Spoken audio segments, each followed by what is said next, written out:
Welcome to Erin Explains, the show where my friend Erin explains something to me. And today we are talking about patriotism in Canada, as it were. If you don't know, we're both Canadians. We are both Canadian.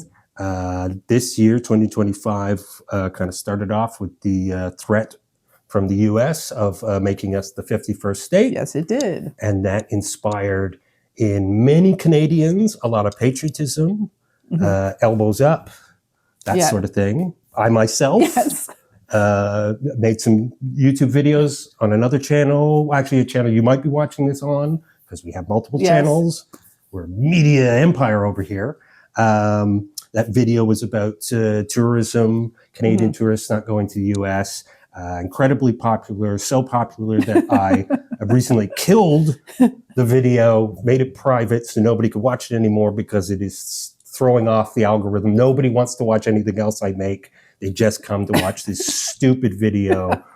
Hopefully I'm showing clips from it right now. I hate Michael J. Fox now. You can't hate Michael J. Fox. Well, come on. He's just made my life a living hell this past year. I used to love him, but I don't know. But I know you've been thinking a lot about these issues, and you have an article coming out. I do. I have an article coming out in the Walrus this week. We'll link the link when it comes out. Possibly today, tomorrow, next day. If it's not below, come back. It'll be there as soon as it's live. And it's about, because, I have been a longtime music journalist. And so this is about music in Canada and the 51st state rhetoric and like the impact of that. I mean, there has been a lot of sort of talk about tariffs and how Canadians have been reacting, buying Canadian, whether it's booze or produce or whatever. And which is difficult to do when Canadian company or American companies start marking things as Canadian. Yes, exactly. But I've heard that's happening. Into buying it. But I was invited to go and speak at a conference. It's a popular music conference held annually. This year it was at the University of Southern California, and I was going to be on a panel. So you're a traitor.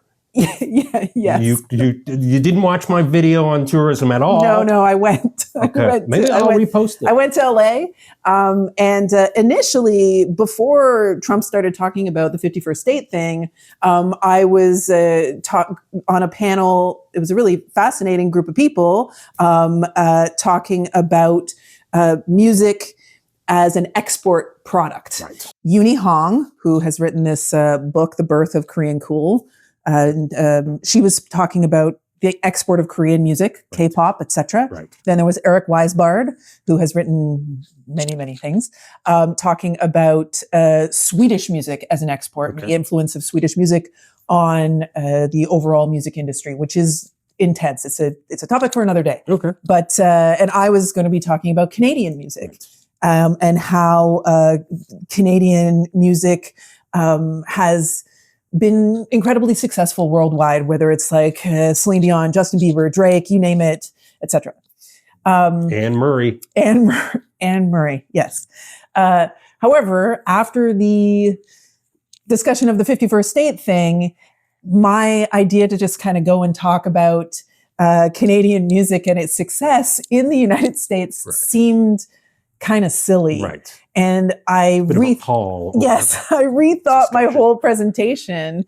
And so I ended up really just talking about what Canadian music actually is. And if we are talking about not wanting Canada to be annexed by the United States, what does it mean to listen to so-called Canadian music? So how is it different from American? Yes, exactly. And what does it mean to protect Canadian culture? So I talked to a bunch of really interesting people and did a bunch of research on this Canadian protectionism, Canadian content regulations.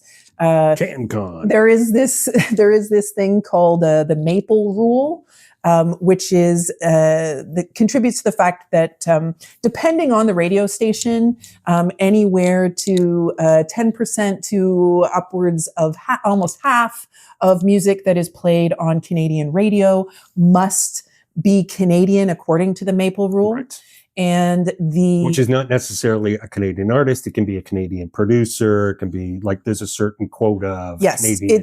It stands for music, artist, lyrics, right, and performance or performance location. Right. So you have to have where it's recorded, the songwriters. It's a multifaceted. It's not just the front person to the band. Exactly. And so this is why, quite famously, Bryan Adams' "Everything I Do It For You" was not considered Canadian, right, even though Bryan Adams is famously Canadian, because he only had the artist part. That Michael Kamen, the film composer, late great film composer, actually came up with the music. It was Mutt Lange, Shania Twain's ex-husband, who wrote the music and the lyrics.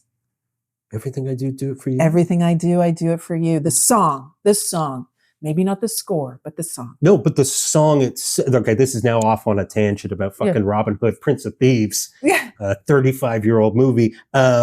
I am positive Michael Kamen is listed. I remember the music video playing. Maybe he was involved. Well, because the theme, the music, the actual piece of music that is the main "Everything I Do It For You" is the love theme from Robin Hood, Prince of Thieves. Yes, it from is. The score, which was written by Michael Kamen. But it was Mutt Lange that made it into a pop song. Okay, but he took Michael Kamen's piece of music. The point is Michael Kamen Canadian? Now, the thing is that the people that I talked to had different thoughts about this. I spoke to Andrea Warner, a wonderful music writer who's written all sorts of books. Please check the links below. You can see the many different things that she has done.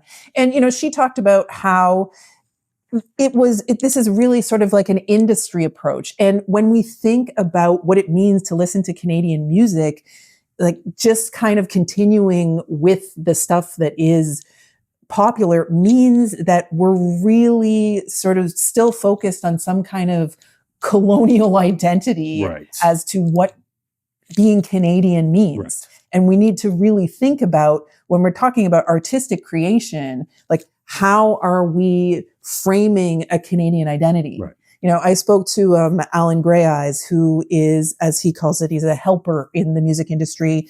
He works with Indigenous music, runs an amazing festival. Again, check link below.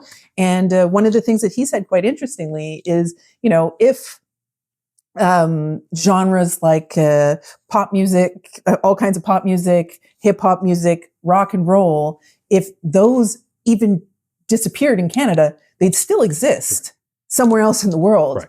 Well, that's something I was just thinking when you're talking about the colonial, you're redoing this. You have this influence from the U.S., from Britain, pop, music, central. Exactly. If we're just focusing on that music, aren't we just kind of trying to catch up and keep up with the Joneses, as it were? Exactly. And the point that he made to me, he said that there are Indigenous genres that literally only exist in Canada. Right.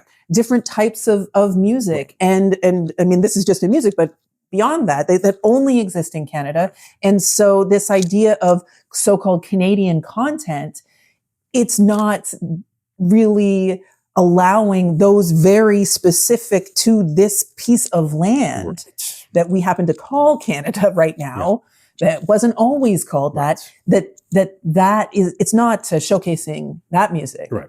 And then if you also, I spoke to Del Cowie, who is a writer who writes a lot about hip hop in Toronto and the history of hip hop in Toronto. Mm-hmm. And he spoke to me about how, marginalized communities, Black music in general in Canada has been so pushed aside. If you want to follow the story of how there was not a so-called urban music station in Toronto for many, many, many years, and there were increasing numbers of country music stations and pop music stations and talk radio, etc., before there ever was a 90s in Southern Ontario. Yes, where we were all listening to, shout out to WBLK. Everyone's favorite radio station across the border, with all the R&B and hip hop that we were not getting from anything in Toronto. Yeah. And so that also, we need to think about how this idea of like elbows up, let's celebrate Canadian music. But what Canada? Right. You know, when Dan Aykroyd was on Saturday Night Live in the 90s to present the Canadian band, the Tragically Hip. Right. I mean, the Tragically Hip reflects a very particular Canada. Yes, it does. A very white Canada. Yeah. And even though I think it could be argued that they tried to speak about different elements of Canadian history and culture. Yeah. They tried, but they still were a but it's white from the perspective of band. Yeah, exactly. White guys from Kingston. Exactly. And so in terms of like, well, what do you do to support like Canadian music in the face of this kind of rhetoric and this encroaching threat of annexation? You really have to make sure that you're not jingoistically just celebrating, you know, the typical sort of image of Canada as being this white country. Right. So then where would Francophone music fall into this? Since we both live in Quebec, yes, I'm wondering where that falls into this all. Well, and that's another issue. I mean, whereas Canada has maple rules, Quebec has also engaged in attempts to really encourage Francophone music. Right. But again, running into similar issues in terms of what constitutes Québécois music. Right. You know, like, is Québécois music only in French? Right. I mean, there are groups, and a good example is there's a hip hop act called À la Claire Ensemble, who in each of their songs, they provide the lyrics and then the percentage of that's in English and in French in order to be able to assure that, you know, even though they might be. There are rules in Quebec regarding signage and how much of it you can have in English, what percentage of your staff can be English only. Yes. All meant to protect the French language. And sometimes it gets really, really bureaucratic. Yes. And also it doesn't necessarily reflect the culture that exists in Quebec, a culture that is very, you know, it's not just people come in and they assimilate into Quebecois culture. You know, you have... Canada's got this idea of being this very diverse country that exists in Quebec as well. Exactly. The same diversity you would find in Toronto, you find in Quebec. And even within sort of French music that exists in Quebec, you know, you would have stuff that would be very, let's say, white. Right. But then there are also a range of different types and styles of Haitian music that have expressions that are very Quebec, very Montreal sometimes. Right. You have Maghrebi music from like North African music that has an expression that's very Quebec based, that comes from the experience of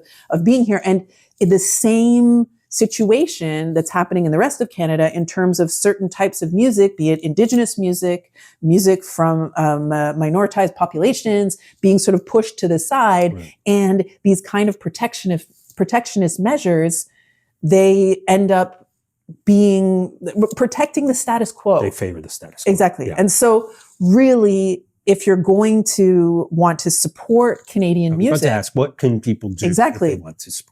And I would say that, you know, in the same way that people want to eat locally, like listen locally, listen to what bands there are in your city where you live. You know, if you're a Canadian and you live in Winnipeg, there's a big music scene there. If you live in, you know, where we're from in suburban Toronto, you know, there are bands that exist there. Listen locally. Try to support directly artists through, you know, buying merch.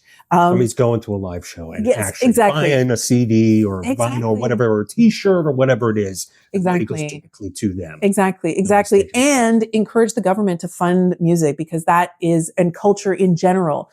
I mean, we just had the budget. It had some interesting things in terms of supporting art and culture in Canada, one of which was supporting a Canadian run for the Eurovision Song Contest. I mean, okay. But maybe instead of just renewing some subsidies for Canadian music that had been around since the sort of pandemic era, maybe making those more substantial and really engaging. I heard they're putting together, it's going to be like a compilation of Songs of the Pipeline. Like that's one of their... What? I don't know. That's coming out too. Great. Anyhow, but you know, there's a lot of great Canadian music. Full disclosure, I'm the jury foreperson of the Polaris Prize, so that means that biased. This is all biased. This is all biased. So I can assure you that even like from my personal perspective, that there's incredible music in Canada, incredibly varied music. Go look at the Polaris Prize shortlist for the past few years, and there's some amazing stuff there. Starting place. You look for some new artists, Canadian artists.